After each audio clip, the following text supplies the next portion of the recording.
Halo, selamat pagi, selamat siang, selamat sore, dan selamat malam. Apa kabar sahabat sepengetahuan? Pada video kali ini kita akan membahas tentang 5 negara pendukung Israel dan 5 negara pendukung Palestina.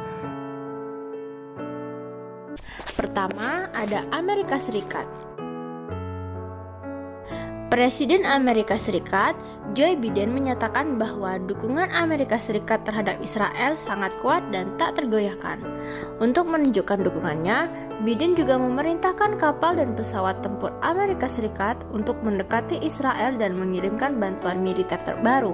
Bantuan dari Amerika Serikat berupa sebuah pesawat angkut pertama berisi amunisi canggih telah mendarat di pangkalan udara Nevatim di Israel Selatan pada Selasa 10 Oktober 2023 malam.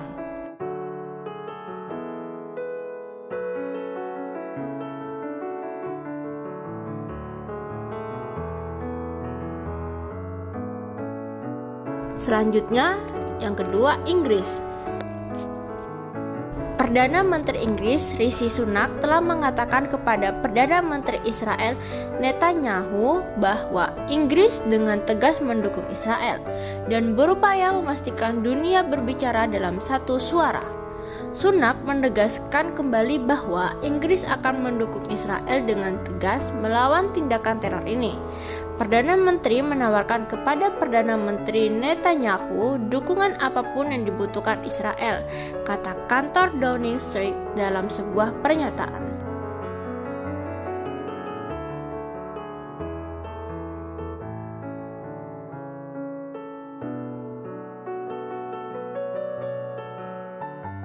Yang ketiga, Prancis. Presiden Prancis Emmanuel Macron mengutuk serangan yang dilakukan terhadap Israel dan menegaskan dukungan Prancis terhadap negara tersebut. Dia mengatakan pembicaraan dengan Presiden Israel Isaac Herzog dan Perdana Menteri Israel Benjamin Netanyahu mengatakan bahwa saya telah berbicara dengan Presiden Herzog dan Perdana Menteri Netanyahu. Saya mengutuk serangan yang dilakukan dari Gaza terhadap Israel, tentaranya dan rakyatnya. Prancis berdiri dalam solidaritas dengan Israel dan Israel berkomitmen terhadap keamanan mereka dan hak mereka untuk membela diri.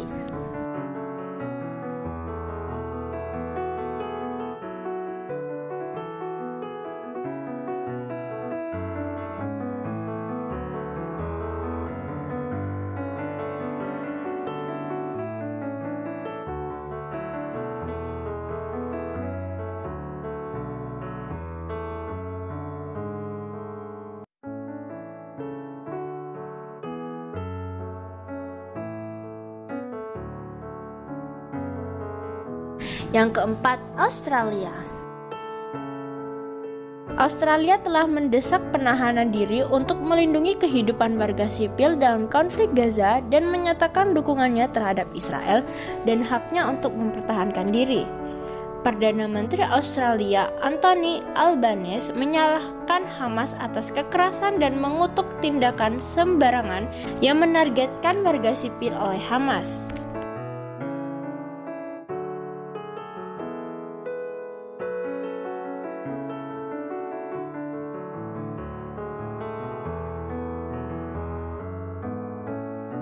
Yang kelima ada Norwegia. Norwegia mengutuk serangan mendadak Hamas terhadap warga sipil Israel dan Menteri Luar Negeri Anniken Huitfeldt mengatakan bahwa negaranya mengutuk keras serangan terhadap warga sipil Israel. Norwegia mengutuk keras serangan terhadap warga sipil Israel dan menyerukan penghentian segera serangan dan kekerasan tersebut, kata Huitfeldt. Dukungan mengejutkan dari Norwegia ini muncul sebulan setelah Menteri Luar Negeri Norwegia Anniken Huitfeldt bertemu dengan para pejabat Israel dan Palestina dan mengklaim bahwa hal tersebut tragis bagi kedua belah pihak karena negara Palestina masih belum terbentuk.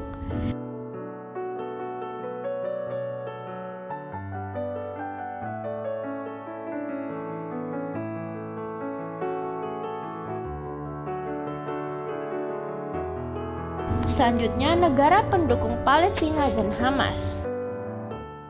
Yang pertama ada Iran.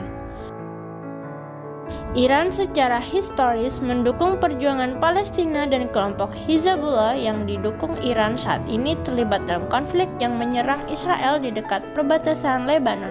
Presiden Iran Ibrahim Raisi berbicara dengan para pemimpin kelompok militan Palestina Hamas dan memuji serangan Palestina seraya menyebutnya sebagai operasi membanggakan dan kemenangan besar.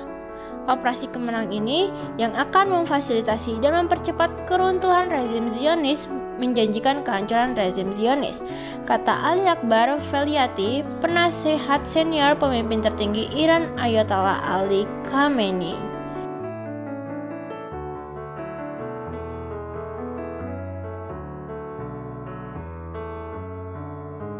Yang kedua, Afrika Selatan.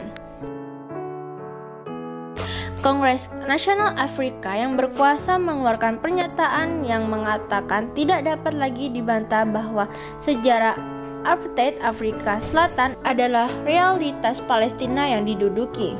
Sebagai hasilnya, keputusan Palestina untuk menanggapi kebrutalan rezim apartheid Israel tidaklah mengejutkan, tambahnya. Pernyataan itu menambahkan bahwa jelas situasi keamanan yang memburuk secara langsung terkait dengan penduduk Israel yang melanggar hukum.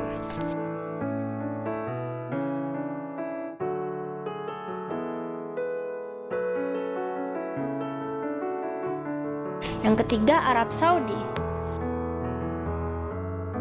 Kerajaan memperbarui seruan komunitas internasional untuk memikul tanggung jawabnya dan mengaktifkan proses perdamaian yang kredibel yang mengarah pada solusi dua negara untuk mencapai keamanan dan perdamaian di kawasan yang melindungi warga sipil. Demikian ungkap Arab Saudi dalam sebuah pernyataan. Konflik Palestina telah menjadi bahan perdebatan dalam perundingan normalisasi antara Saudi dan Israel.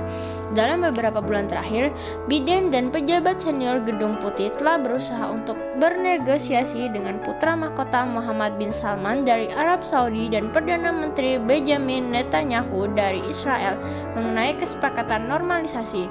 Namun, konflik yang sedang berlangsung kemungkinan akan berdampak pada perundingan tersebut.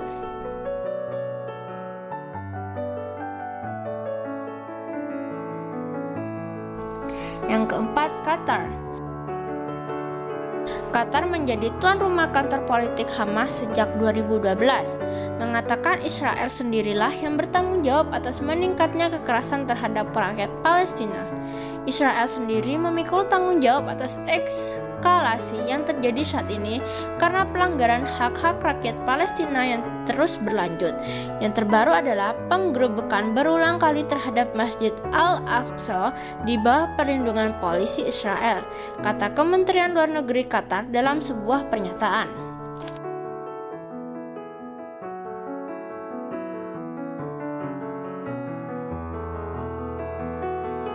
Kelima, ada kelompok Houthi di Yaman. Di Yaman, kelompok Houthi yang menguasai ibu kota sana menyatakan dukungan terhadap operasi jihad yang heroik.